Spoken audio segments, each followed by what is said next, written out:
Just because మీ పిల్లలు తినే biscuit పేరు న్యూట్రీ చాయిస్ అనో గుడ్ డే అనో మామ్స్ మ్యాజిక్ అనో ఉందని అవి సేఫ్ అనుకుంటున్నారా? అది ఇట్టి స్మార్ట్ మార్కెటింగ్ స్ట్రాటజీ మాత్రమే. చాలా biscuits even though they have healthy sounding names or junk foods or ultra processed foods.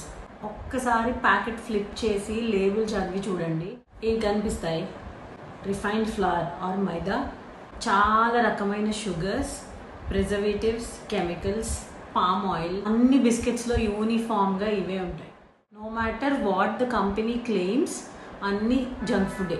Just biscuits out of habit ఇచ్చేస్తుంటారు పిల్లలకి, వాళ్ళని కామ్గా ఉంచడానికో, ఒక రివార్డ్ లాగానో, ఈజీ స్నాక్ అనో, ట్రావెల్ ఫుడ్లో ఎక్కువగా యూజ్ చేస్తూ ఉంటాం. We are building a pattern. ఈ junk food is equal to comfort, ఏదో ఒక రివార్డ్ రొటీన్ లాగా మనమే ఎస్టాబ్లిష్ చేస్తున్నట్టు పిల్లలకి, విచ్ ఇస్ డేంజరస్.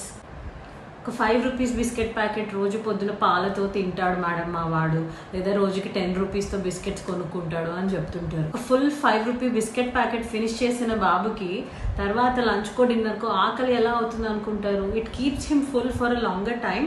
సో రావాల్సిన న్యూట్రిషన్ అంతా మిస్ అయిపోతుంది, బికాజ్ వాడికి ఆకలి లేదు, వాడు మంచి ఫుడ్ తినడానికి ఇంట్రెస్ట్ చూపాడు. మనం అనుకోవచ్చు ఏమవుతుంది ఒక బిస్కెటే కదా అని చెప్పి.